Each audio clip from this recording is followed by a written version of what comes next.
Hi students, നമ്മളിന്ന് second ചാപ്റ്ററിലോട്ട് പോവുകയാണ് മാത്തമാറ്റിക്സിൻ്റെ. Circles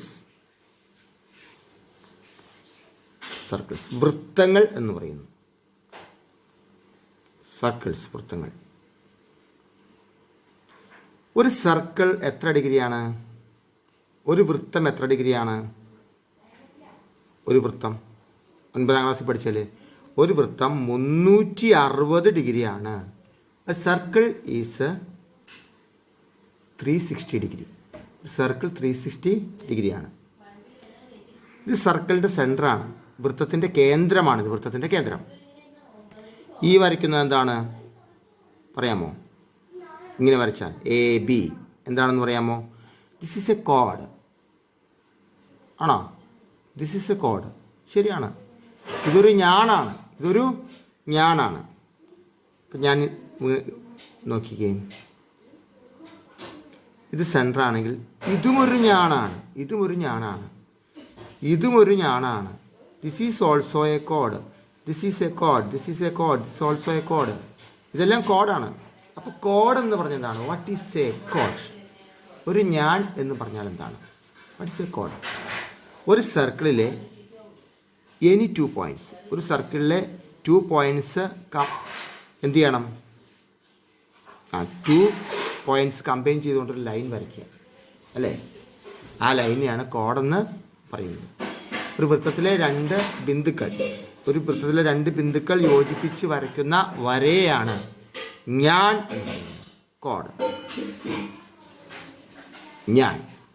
ഇപ്പം ഞാൻ എന്ന് പറഞ്ഞാൽ എന്താണെന്ന് അറിയാലോ? ഒരു വൃത്തത്തിലെ 2 ബിന്ദുക്കൾ. ഇത് വൃത്തത്തിലെ ബിന്ദുവാണോ? Is this a point in the circle? Sorry, on the circle.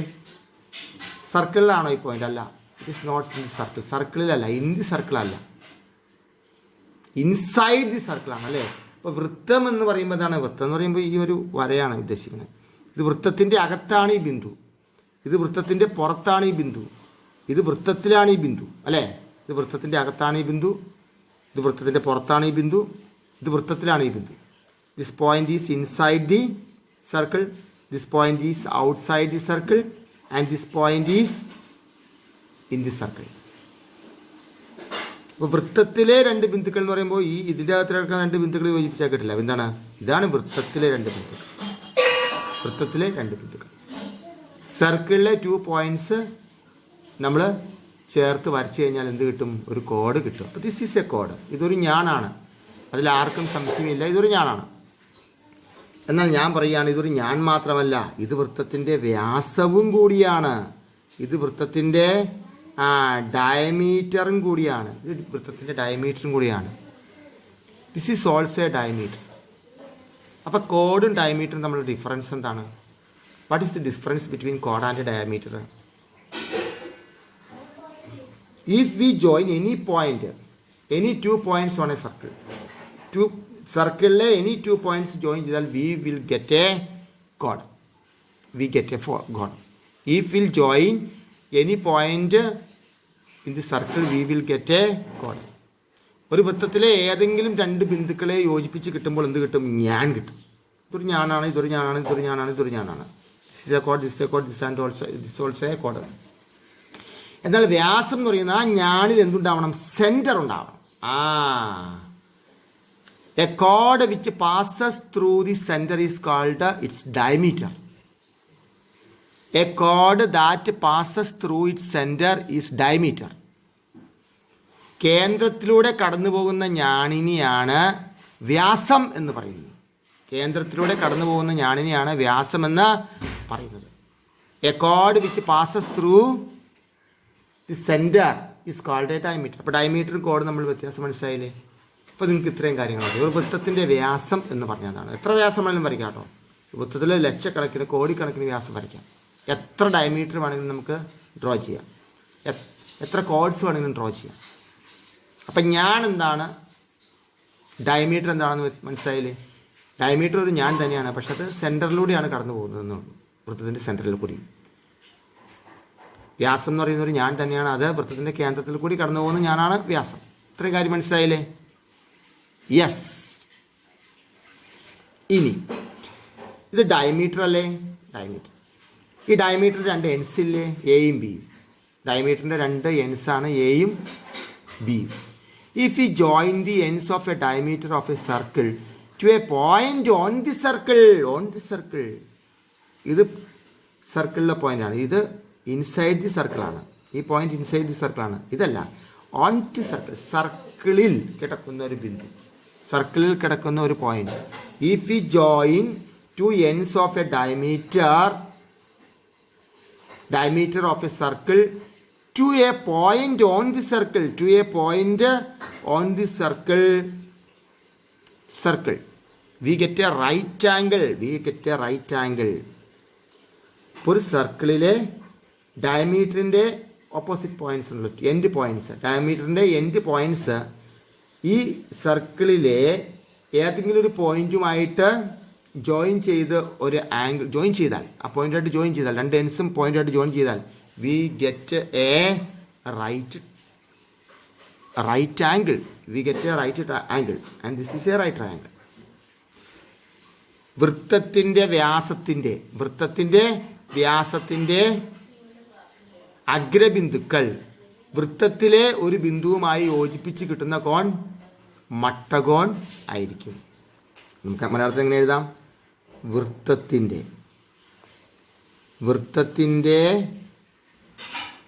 വ്യാസത്തിൻ്റെ അഗ്രബിന്ദുക്കൾ, അല്ലേ? വൃത്തത്തിൻ്റെ വ്യാസത്തിൻ്റെ അഗ്രബിന്ദുക്കൾ വൃത്തത്തിലെ ഏതെങ്കിലും ബിന്ദുവായി യോജിപ്പിച്ചാൽ ഒരു മട്ടകോൺ കിട്ടുന്നു, അല്ലേ? ഒരു മട്ടകോൺ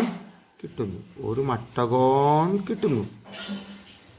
ഇംഗ്ലീഷിൽ എങ്ങനെ എഴുതാം? If we join the ends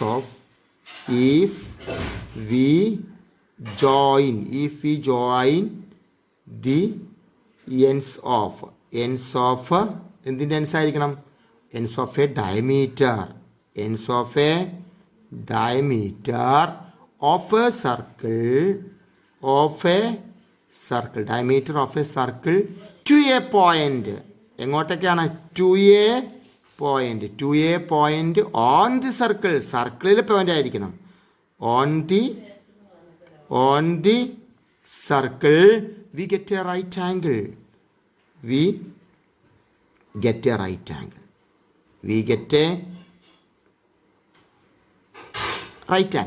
അപ്പം അങ്ങനെ ഒരു കാര്യം നമ്മൾ പഠിച്ചു, അല്ലേ? വൃത്തത്തിലെ വ്യാസത്തിൻ്റെ രണ്ട് അഗ്രബിന്ദുക്കൾ വൃത്തത്തിലെ ഒരു ബിന്ദുവായിട്ട് യോജിച്ച് കിട്ടുന്ന കോൺ എപ്പോഴും എന്തായിരിക്കും? ഒരു മട്ടകോൺ ആയിരിക്കും. If we join the ends of a diameter to a point on the circle we get a right angle. ഞാനൊരു കാര്യം ചോദിക്കട്ടെ, ഇതൊരു സർക്കിളല്ലേ? ഇതൊരു വൃത്തമല്ലേ? ഇത് ഡയമീറ്ററാണ്, ഇത് വ്യാസമാണ്, വ്യാസത്തിൻ്റെ രണ്ട് ബിന്ദുക്കളാണ്. ഇതിങ്ങനെ എഴുതി കഴിഞ്ഞാൽ റൈറ്റ് ട്രയാങ്കിൾ ആവോ? ഇല്ല, അത് വൃത്തത്തിലെ ഒരു ബിന്ദുവല്ല. This is not a point on the circle, this is a point inside a circle. ഇത് വൃത്തത്തിലെ ഒരു ബിന്ദുവല്ല, വൃത്തത്തിൻ്റെ അകത്തുള്ള ഒരു ബിന്ദുവാണ്. അകത്തുള്ള ഒരു ബിന്ദുവായിട്ട് യോജിപ്പിച്ചിട്ട് കാര്യമുണ്ടോ? ഇല്ല, അകത്തുള്ളൊരു ബിന്ദുവായിട്ട് യോജിപ്പിച്ചിട്ട് കാര്യമില്ല. മനസ്സിലായില്ലേ? യെസ്. ഇനി ഇവിടെ നോക്കിക്കേ, ഒരു സർക്കിള്, അല്ലേ? ഇതൊരു സർക്കിളാണ്. ഞാനൊരു ഡയമീറ്റർ വരച്ചിട്ട് ഇതിനെ രണ്ടായിട്ട് പകുത്തു. 2 സെഗ്മെൻറ്റ് കിട്ടി. ഇതൊരു സെഗ്മെൻറ്റ്. രണ്ട് വൃത്തഖണ്ഡങ്ങൾ കിട്ടി. ഇതിനെന്തെന്ന് പറയുന്നത്? ഇതൊരു ആർക്കാണല്ലോ, ABC, അല്ലേ? ABC is an arc. ABC എന്താണ്? ഒരു ചാപമാണ്, അല്ലേ? ഒരു ചാപം. ഈ ചെറിയ ചാപങ്ങൾ എന്തുവേണമെങ്കിലും ഉണ്ടാക്കാം. ഒരുപാട് ചാപങ്ങൾ ചേരുമ്പോൾ വൃത്തമാകും. ഇതൊരു ചാപമാണ്. This is an arc. ഈ ചാപത്തിന് എന്തെന്ന് പറയുന്നു? ഈ ചാപത്തിൻ്റെ അഗ്രബിന്ദുക്കൾ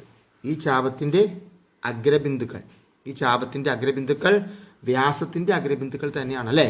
ശരിയല്ലേ? ഈ ചാപത്തിൻ്റെ അഗ്രബിന്ദുക്കൾ ഇതിൻ്റെ വ്യാസത്തിൻ്റെ അഗ്രബിന്ദുക്കൾ തന്നെയല്ലേ? അപ്പോൾ നമുക്ക് ഇങ്ങനെ പറയാം, ഒരു വൃത്തത്തിൻ്റെ ഒരു ചാപത്തിൻ്റെ അല്ലേ, ഒരു ചാപത്തിൻ്റെ അഗ്രബിന്ദുക്കൾ വൃത്തത്തിൻ്റെ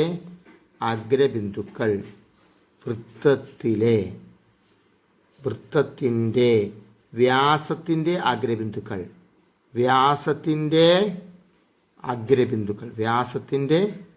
അഗ്രബിന്ദുക്കൾ തന്നെയാണെങ്കിൽ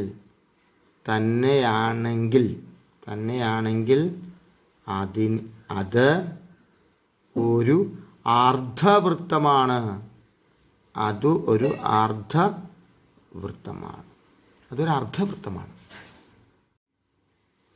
അതായത് ഒരു വൃത്തത്തിലെ ഒരു ചാപത്തിൻ്റെ അഗ്രബിന്ദുക്കൾ എയും സിയും, അത് ഈ ഡയമീറ്ററിൻ്റെ ഈ വ്യാസത്തിൻ്റെ അഗ്രബിന്ദുക്കൾ തന്നെയാണ് ഇതിന് അർദ്ധവൃത്തം എന്ന് പറയുക. അപ്പോൾ ABC ഒരു അർദ്ധവൃത്തമാണ് അല്ലേ, ADCയും ഒരു അർദ്ധവൃത്തമാണ്. അപ്പോൾ നമുക്ക് എന്തെന്ന് പറയാം, ഈ വ്യാസം വൃത്തത്തെ 2 അർദ്ധവൃത്തങ്ങളായിട്ട് ഭാഗിക്കുന്നു. ഇംഗ്ലീഷിൽ എങ്ങനെ പറയാം, if the end points of an arc is the end points of a diameter of the circle, then the arc is called a semicircle. അങ്ങനെയുള്ള ആർക്കിനെയാണ് സെമി സർക്കിൾ എന്ന് പറയുന്നത്. അപ്പോൾ നമുക്കെന്ന് പറയാം, if the end points of an arc is the end points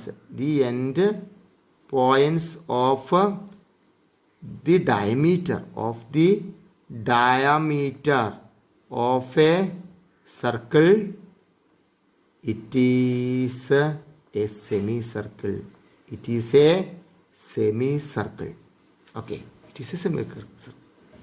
If the end points of an arc is the end points of the diameter of a chord, it is a semicircle.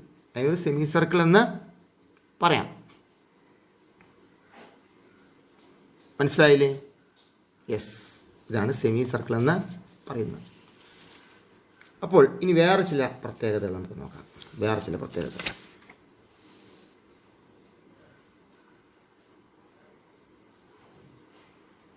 ഞാനൊരു അർദ്ധവൃത്തം, ഒരു semi circle വരച്ചിരിക്കുകയാണ്. ഒരു അർദ്ധവൃത്തം, semi circle.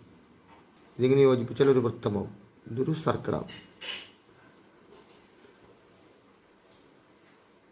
ഇങ്ങനെ വരച്ചാൽ എത്രയായിരിക്കും എന്ന് പറയാമോ? ഇതെത്രയാണ്? This is 90 degree. ഇത് 90 ഡിഗ്രിയാണ്. അത് നമുക്കറിയാം, 90 ഡിഗ്രിയാണ്. ഈ വൃത്തത്തിന് പുറത്തുള്ള പോയിന്റുമായിട്ട് ഈ അഗ്രബിന്ദുക്കൾ യോജിപ്പിച്ചാൽ, വൃത്തത്തിലെ പുറത്തുള്ള പോയിന്റുമായിട്ട് അഗ്രബിന്ദുക്കൾ യോജിപ്പിച്ചാൽ, ഇതിൻ്റെ പുറത്തുള്ള പോയിന്റുമായിട്ട് അഗ്രബിന്ദുക്കൾ യോജിച്ചാൽ എന്താണ്? 90 ഡിഗ്രി എന്നുള്ളത് പിന്നീട് 80 ആകുന്നു, പിന്നെ 70 ആകുന്നു, പിന്നെ 50 ആകുന്നു, 60 അങ്ങനെ ചെറുതായോ. ആ കോണുകൾ എന്തെന്ന് പറയുന്നത്? ന്യൂനകോണുകൾ. എന്താണ്? Acute angle. ന്യൂനകോൺ.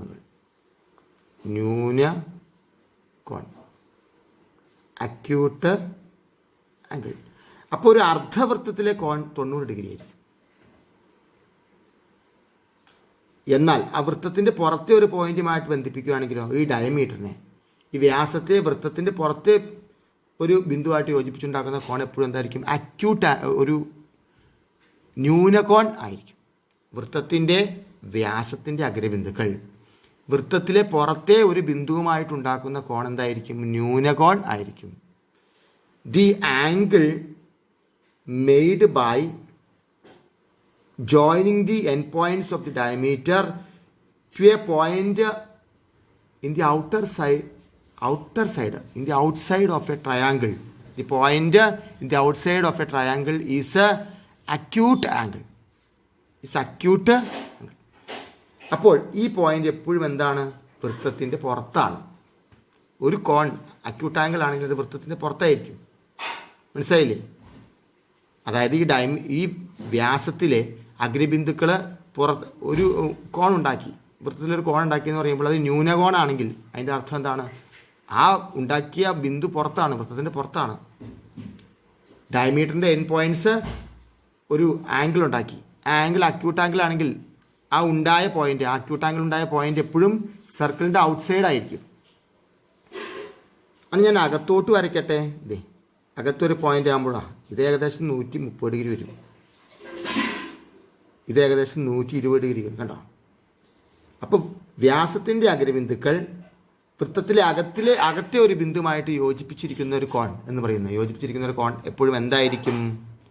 വൃത്തത്തിൽ ഒരു കോൺ എന്ന് പറയുന്നത് ന്യൂനകോൺ ആണോ? ന്യൂനകോണല്ല, ഒബ്റ്റ്യൂസ് ആംഗിൾ ആയിരിക്കും. എന്തായിരിക്കും? ഒബ്റ്റ്യൂസ് ആംഗിൾ ആയിരിക്കും. ബൃഹത് കോൺ എന്നാണ് മലയാളം പറയുന്നത്. ബൃഹത് കോൺ എന്നാണ് മലയാളത്തിൽ പറയുന്നത്. ഒബ്റ്റ്യൂസ് ആംഗിൾ ആയിരിക്കും. ഒബ്റ്റ്യൂസ് ആംഗിൾ എന്ന് പറയുന്നതായിരിക്കും 90 ഡിഗ്രി മുകളിലുള്ള ഒരു ആംഗിൾ ആയിരിക്കും അല്ലേ? 90 ഡിഗ്രി മുകളിൽ. 90 ഡിഗ്രി താഴെയുള്ളതിനെ അക്യൂട്ട്, 90 ഡിഗ്രിയുടെ മുകളിലുള്ള ഒബ്റ്റ്യൂസ്. ന്യൂനകോൺ എന്ന് പറയുന്നത് 90 ഡിഗ്രിയിൽ താഴെയുള്ളത്. ബൃഹത് കോൺ എന്ന് പറയുന്നത് 90 ഡിഗ്രിയിൽ മുകളിലുള്ളത്. ഓക്കെ ഓക്കെ, ഇപ്പോൾ മനസ്സിലായില്ലേ? യെസ്. ഇപ്പം എന്തെല്ലാം പഠിച്ചു? അർദ്ധവൃത്തം. അർദ്ധവൃത്തം എന്ന് പറഞ്ഞാൽ എന്താണ്? സെമി സർക്കിൾ എന്ന് പറഞ്ഞാൽ എന്താണ് അല്ലേ? വൃത്തത്തിൻ്റെ ഡയമീറ്ററാണിത്. സർക്കിളിൻ്റെ ഡയമീറ്ററാണെങ്കിൽ അതിൻ്റെ എൻ പോയിൻറ്റ്സ് സർക്കിളിലെ ഒരു പോയിൻറ്റുമായിട്ട് കമ്പൈൻ ചെയ്ത് കിട്ടുന്നതാണ്, ജോയിൻ ചെയ്ത് കിട്ടുന്നതാണ് എന്ത്? ഒരു റൈറ്റ് ട്രയാങ്കിൾ ആയിരിക്കും. ആ ആർക്ക് ഡയമീറ്ററിൻ്റെ എൻ പോയിൻറ്റ്സ് തന്നെയാണ് ഒരു ആർക്കിൻ്റെ എൻ പോയിൻറ്റ്സ് എങ്കിൽ അതിനെ സെമി സർക്കിൾ എന്ന് പറയുന്നു. വ്യാസത്തിൻ്റെ അഗ്രബിന്ദുക്കൾ തന്നെയാണ് ഒരു ചാപത്തിൻ്റെ അഗ്രബിന്ദുക്കളെങ്കിൽ അതിനെ എന്തെന്ന് പറയുന്നു? അർദ്ധവൃത്തം എന്ന് പറയുന്നു. അർദ്ധവൃത്തത്തിൽ നമ്മൾ അടയാളപ്പെടുത്തുന്ന ഒരു കോൺ എപ്പോഴും 90 ഡിഗ്രി ആയിരിക്കും. ഇത്രയും കാര്യങ്ങൾ ക്ലിയർ ആയില്ലേ? ഒരു ക്വസ്റ്റ്യൻ നോക്കിക്കേ. For each diagonal of the quadrilateral. ഇതൊരു ക്വാഡ്രിലാറ്ററലാണ്. ഉണ്ടോ ഈ ക്വാഡ്രിലാറ്ററൽ? ക്വാഡ്രിലാറ്ററിൻ്റെ ഡയഗണൽ വരയ്ക്കും. ഇങ്ങനെ ഡയഗണൽ. ഈ ഡയഗണൽസ് എന്താണ്? ഡയമീറ്റർ ഓഫ് എ സർക്കിൾ ആണെന്ന് പറഞ്ഞിരിക്കുന്നത്. ഈ diagonals diameter of a circle ആണെന്ന് പറഞ്ഞിരിക്കുന്നത്. Check whether the other 2 corners are inside or outside. ഇത് രണ്ടും ഇൻസൈഡും ഔട്ട്സൈഡും ആയിരിക്കും. ഇങ്ങനെ നമ്മളിങ്ങനെ വരച്ചാൽ ബാക്കിയുള്ള കോർണേഴ്സ് ഇൻസൈഡ് ആണോ ഔട്ട്സൈഡ് ആണോ എന്നാണ് ചോദിച്ചിരിക്കുന്നത്. ഇൻസൈഡ് ആണോ ഔട്ട്സൈഡ് ആണോ എന്നാണ് ചോദിച്ചിരിക്കുന്നത്. അതായത് ഇതൊരു ചതുർഭുജമാണ്. ഈ ചതുർഭുജത്തിന് വികരണങ്ങൾ വരച്ചാൽ, ഇപ്പം ഞാൻ ഇങ്ങനെ ഒരു വികരണം വരച്ചു എന്ന് വരച്ചോ. അപ്പോൾ ഈ ആംഗിളും ഈ ആംഗിളും, ഈ കോണും വൃത്തത്തിൻ്റെ അകത്തായിരിക്കുമോ പുറത്തായിരിക്കുമോ എന്ന്. അതുപോലെ ഈ കോണും വൃത്തത്തിൻ്റെ അകത്തായിരിക്കുമോ പുറത്തായിരിക്കുമോ എന്നാണ് ചോദ്യം. മനസ്സിലായില്ലേ? അങ്ങനെയാണ് ചോദ്യം. അപ്പം അങ്ങനെയാണെങ്കിൽ ഞാനിത് വരയ്ക്കാം.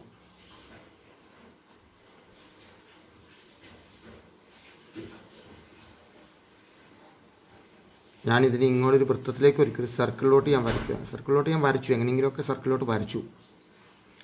ഇത് 105 പറഞ്ഞു, ഇത് 110 പറഞ്ഞു. കുഴപ്പമില്ല, 105 110 ഇത് വൃത്തത്തിൽ വരുമോ? ഇല്ല. കാരണം ഇവിടെ 90 ഡിഗ്രിയേ വരാവുള്ളൂ. ഇത് രണ്ടും 90 ഡിഗ്രിയേ വരാവുള്ളൂ. അപ്പോൾ 90 ഡിഗ്രി വരില്ല. അപ്പം അങ്ങനെ വരച്ചാൽ അത് തെറ്റാണ്.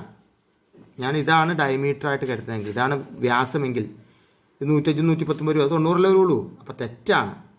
അപ്പോൾ തെറ്റാണത്. അപ്പം ഞാൻ ഇങ്ങനെ ഒരു വ്യാസം വരച്ചാൽ, ഇങ്ങനെ ഒരു ഡയമീറ്റർ വരച്ചാൽ, ഇപ്പം നമുക്കിതിന് പേര് കൊടുക്കാം. ABCD. ഇത് A ആണെങ്കിൽ, ഇത് C ആണെങ്കിൽ, ഈ ബിയും സി അവിടെ വരും. 105 110 ഇത് രണ്ടും 90 ഡിഗ്രിയിൽ മുകളിലാണ് അല്ലേ? 90 ഡിഗ്രിയിൽ മുകളിലാണെങ്കിൽ ഇത് എന്ത് വരണം? ഇത് വൃത്തത്തിൻ്റെ അകത്തേ വരാൻ പറ്റുകയുള്ളൂ. അങ്ങനെയല്ലേ നമ്മൾ പഠിച്ചേ? ഇത് വൃത്തത്തിലാണെങ്കിൽ, സർക്കിളിലാണെങ്കിൽ 90 ഡിഗ്രി, സർക്കിളിൻ്റെ പുറത്താണെങ്കിൽ 90-ൽ താഴെ, ലെസ് ദാൻ 90. വൃത്തത്തിൻ്റെ അകത്താണെങ്കിൽ 90-ന് മുകളിൽ. അപ്പോൾ 105 ഡിഗ്രി ആണെങ്കിൽ സ്വാഭാവികമായിട്ടും ഈ പോയിൻറ്റ്സ് എവിടെയായിരിക്കും? ഇത് വൃത്തത്തിൻ്റെ അകത്തായിരിക്കും. അപ്പോൾ these 2 points are inside അല്ലേ? inside the circle if AC is diameter. AC diameter ആകുമ്പോഴാട്ടോ, അല്ലെങ്കിൽ വേറെ മാറിയൊക്കെ പോകും. AC എന്ന് പറയുന്നതിൻ്റെ വികരണമാണല്ലോ. AC വികരണമാണല്ലോ.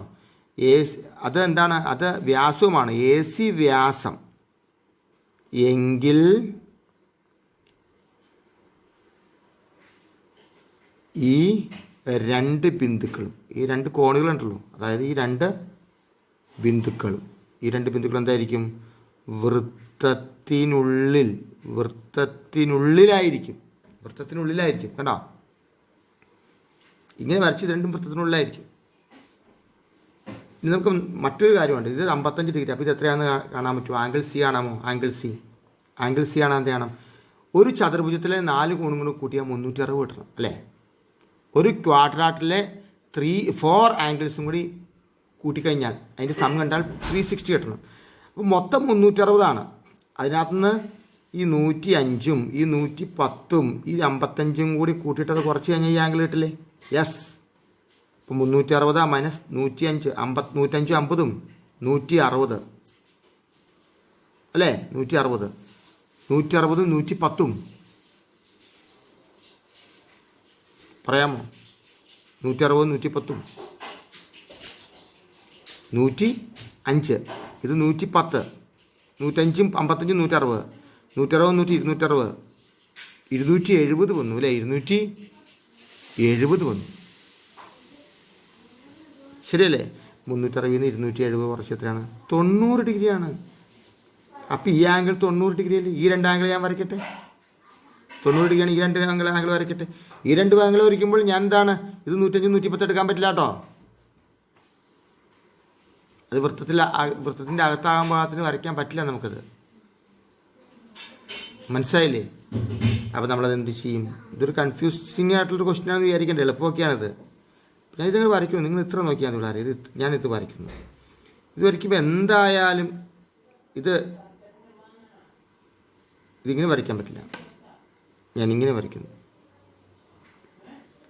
ഇങ്ങനെയാണ് വരയ്ക്കുന്നത്. ഇതിൻ്റെ ഡയമീറ്റർ ഇങ്ങനെയാണ് വരയ്ക്കുന്നത്. ഇങ്ങനെ വരച്ചിട്ട് ഞാൻ ഇങ്ങനെ വരയ്ക്കുന്നു. മുകൾ ഭാഗം ഇങ്ങനെ വരയ്ക്കുന്നു. കാരണം ഇത് 90 ഡിഗ്രി അല്ലേ? അപ്പോൾ ഇങ്ങനെ വരയ്ക്കാൻ പറ്റുള്ളൂ എനിക്ക്. സി എന്ന് പറയുന്നത് ഇങ്ങനെ വരയ്ക്കുള്ളൂ. ഇതെന്താണ്? ഇത് ഡി ആണ്. ഇത് ബി ആണ്. ഇത് അപ്പോൾ ഇത് എത്രയാണ്? 55 ഡിഗ്രിയാണ്. ഇത് 55 ഡിഗ്രി. 55 ഡിഗ്രി ആണെങ്കിൽ ഇത് വ്യാസമാണെങ്കിൽ 55 ഡിഗ്രി അകത്ത് വരുമോ വൃത്തത്തിൽ വരുമോ പുറത്ത് വരുമോ? പുറത്ത് വരും. പുറത്ത് വരും. കണ്ടോ? മനസ്സിലായില്ലേ? നിങ്ങളെ പറയാം. ഇത് 105 110 ആണെങ്കിൽ ഇത് ഡയമീറ്ററായിട്ട് ഈ ഡയഗണൽ ഡയമീറ്ററായിട്ട് ഈ വികർണം വ്യാസമായിട്ട് ഞാൻ വരച്ചപ്പോൾ എന്താണ്? ഇത് തെറ്റാണ്. കാരണം 90 വരാവുള്ളൂ. അത് 115 ഉണ്ട്. അപ്പോൾ എന്താണ്? ഇത് അകത്ത് വരുള്ളൂ. കണ്ടോ? ഇങ്ങനെ ഈ ഡയഗണല് ഞാൻ ഡയമീറ്ററായിട്ട് വരച്ചപ്പോൾ എന്ത് സംഭവിച്ചു? ഈ രണ്ട് ആംഗിളും അകത്ത് വരുള്ളൂ. വൃത്തത്തിൻ്റെ അകത്ത് വരുള്ളൂ. കാരണം എന്താണ്? ഈ ഡയമീറ്ററിൻ്റെ എൻ പോയിൻറ്റ്സ് ഇങ്ങനെ കണക്ട് ചെയ്യുമ്പോൾ കിട്ടുന്ന എന്തായിരിക്കണം? വൃത്തത്തിൻ്റെ അകത്താണെങ്കിലാണ് 90 മുകളിൽ വരുള്ളൂ. അതായത് ഒബ്റ്റ്യൂസ് ആംഗിൾ വരികയുള്ളൂ. മനസ്സിലായില്ലേ? വൃത്തത്തിൻ്റെ വ്യാസം ഇതാണ്. ഇത് വൃത്തത്തിൻ്റെ വ്യാസമായിട്ടെടുത്താൽ ഈ രണ്ട് കോണുകൾ 105 110 ആണല്ലോ. അതായത് ബൃഹത് കോണുകളാണല്ലോ. 90 മുകളിലുള്ള കോണുകളാണെങ്കിൽ അത് ആ പോയിന്റുകൾ വൃത്തത്തിൻ്റെ അകത്താവുകയെ തരവുള്ളൂ. അപ്പോൾ ഇങ്ങനെ വരയ്ക്കാൻ പറ്റുള്ളൂ. ഇനി ഞാൻ ഈ രണ്ട് പോയിന്റ്സിന് നോക്കുകയാണ്. ഇത് 55 ആണെങ്കിൽ 90 ആണെന്ന് നമ്മൾ കണ്ടുപിടിച്ചു. അപ്പോൾ ഇത് രണ്ടും ഞാൻ ഇങ്ങനെ ഡയമീറ്റർ വരച്ചു, ഇങ്ങനെ വ്യാസം വരച്ചു. അപ്പോൾ ഈ പോയിന്റ് 90 ആയതുകൊണ്ട് നമുക്ക് വൃത്തത്തിലല്ലേ അടയാളപ്പെടുത്താൻ പറ്റുള്ളൂ. വ്യാസത്തിൻ്റെ അഗ്രബിന്ദുക്കൾ ഒരു പോയിന്റുമായിട്ട് യോജിപ്പിച്ചിട്ടുമ്പോൾ 90 ആണ്. അത് അർദ്ധവൃത്തമായിരിക്കും, വൃത്തത്തിലായിരിക്കും. വൃത്തത്തിലെ ബിന്ദുവായിട്ട് യോജിപ്പിച്ചാലാണ് 90 കിട്ടുള്ളൂ. ഇത് 55 അല്ലേ? 90 താഴെയാകുമ്പോൾ 90 മുകളിലാണെങ്കിൽ ഇങ്ങോട്ട് വന്നേനെ. ഇപ്പോൾ 110ക്കാണ് ഇവിടെ വന്നേനത്. പക്ഷേ 90 താഴെയാണെങ്കിലോ വൃത്തത്തിൻ്റെ പുറത്താണ് വരികയുള്ളൂ. അപ്പം എന്താണ്? ഒരു ബിന്ദു അല്ലേ? ഒരു ബിന്ദു വൃത്തത്തിൽ മറുബിന്ദു എന്തായിരിക്കും? വൃത്തത്തിന് പുറത്ത്. One point is on the circle and the other point is outside the circle. മനസ്സിലായോ? യെസ്. ഞാൻ ഒരെണ്ണം കൂടെ തരട്ടെ. നമുക്ക് മറ്റൊരു പ്രോബ്ലം നോക്കാം. ഇത് കണ്ടോ? ഒരു ചതുർഭുജമാണ്. ഇതിന് നാലാമത്തെ കോൺ അറിയില്ല.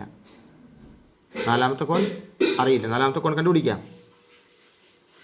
ഫോർത്ത് ആംഗിൾ അറിയില്ല. ഫോർത്ത് ആംഗിൾ കണ്ടുപിടിക്കാം. ആംഗിൾ ഡി ഈക്വൽസ് 360 ആണ്. ഇതെല്ലാം കൂടെ കൂട്ടുമ്പോൾ കിട്ടുന്നുണ്ട്. 360 മൈനസ് 90 പ്ലസ് 130. 360 മൈനസ് 90 180. 180ഉം 130ഉം 210. അല്ലേ? 210. 360 210 വേണം. 360 210 ആണോ 310 ആണോ? 310 അല്ലേ? 310 പോയാൽ ബാക്കി എത്ര ഉണ്ട്? 360 ബാക്കി 50. അപ്പോൾ ഇത് 50 കിട്ടി. ഇത് തന്നെയാണ് ഞാൻ ചോദ്യം ചോദിക്കാൻ പോകുന്നത്.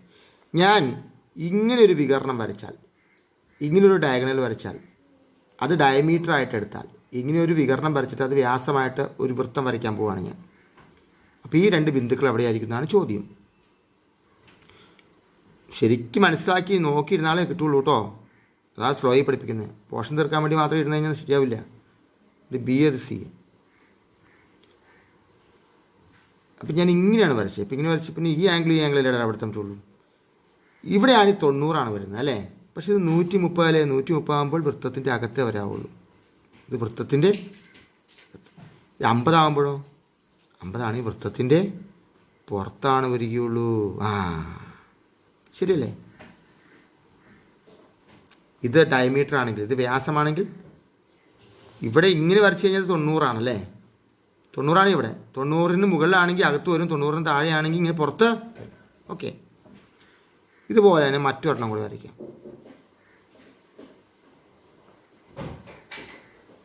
ഇങ്ങനെ വരയ്ക്കാം. ഞാൻ ഡയമീറ്റർ ഇങ്ങനെ വരയ്ക്കാം.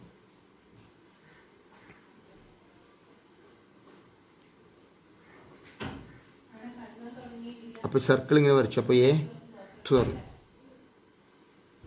സോറി വെരി വെരി സോറി, ഞാനങ്ങ് വരച്ചു പോയി രസത്തിന്. അങ്ങനെ വരയ്ക്കാൻ പറ്റുമോ? അങ്ങനെ വരയ്ക്കാൻ പറ്റില്ല. കാരണം എന്താണ്? ഇങ്ങനെ വരച്ചു, ഡയമീറ്റർ വരച്ചിട്ട് ഇത് എ ആണ്, ഇത് ഡി ആണല്ലേ? ഈ രണ്ട് ആംഗിളും 90 വേണ്ടേ? ഈ രണ്ട് ആംഗിളും 90 വേണ്ടേ? 90 ആണെങ്കിൽ വൃത്തത്തിൽ വന്നാലാണ് ശരിയാവുകയുള്ളൂ. 90 ആണെങ്കിൽ സർക്കിളിൽ വന്നാലേ ശരിയാവുകയുള്ളൂ. കണ്ടോ? ഇപ്പോൾ ഒരു കാര്യം മനസ്സിലായില്ലേ? ഞാനൊരു വൃത്തം വരച്ചു, ഒരു ഡയമീറ്റർ, ഒരു വ്യാസം വരച്ചാൽ 90 ഡിഗ്രി ആണെങ്കിൽ വൃത്തത്തിൽ വരും, 90 മുകളിലാണെങ്കിലോ അകത്ത് വരും, 90 താഴെയാണെങ്കിലോ പുറത്ത് വരും. ഇത്രേ ഉള്ളൂ സംഭവം. അതൊന്ന് വളച്ചു ചുറ്റി ചോദിച്ചു എന്ന് മാത്രമേ. മനസ്സിലായില്ലേ? യെസ്, ശരിക്കും മനസ്സിലാക്കുക. അല്ലെങ്കിൽ ഇനി അടുത്ത് പഠിപ്പിക്കുമ്പോൾ നിങ്ങൾക്ക് മനസ്സിലാവില്ല. ഇത് ശരിക്കും മനസ്സിലാക്കണം, എങ്കിലാണ് അടുത്ത പ്രോബ്ലം നിങ്ങൾക്ക് മനസ്സിലാവുകയുള്ളൂ. പുസ്തകത്തിലെ പ്രോബ്ലംസ് കംപ്ലീറ്റ് ചെയ്തിട്ട് ഇനി ഇൻഡയറക്റ്റ് ആയിട്ടുള്ള വേറെയൊക്കെ ചെയ്യുന്നുള്ളൂ കേട്ടോ. എങ്കിലാണ് നമ്മുടെ പോർഷൻ തിരികുള്ളൂ. പുസ്തകത്തിലെ പ്രോബ്ലംസാണ് നമ്മൾ ചെയ്ത് പോകുന്നത്. ഇതിൻ്റെ ചെറിയ ചെറിയ പ്രോബ്ലംസ് ഇടയ്ക്ക് ഞാൻ ഇങ്ങനെ ഇട്ട് തരും. ഇതുമായിട്ട് റിലേറ്റഡ് ആയിട്ടുള്ള പ്രോബ്ലം ഞാൻ ഇട്ട് തരും. ഓക്കെ, ശരിക്കും പഠിക്കുക, എങ്കിലും അടുത്ത പാർട്ട് മനസ്സിലാവുള്ളൂ.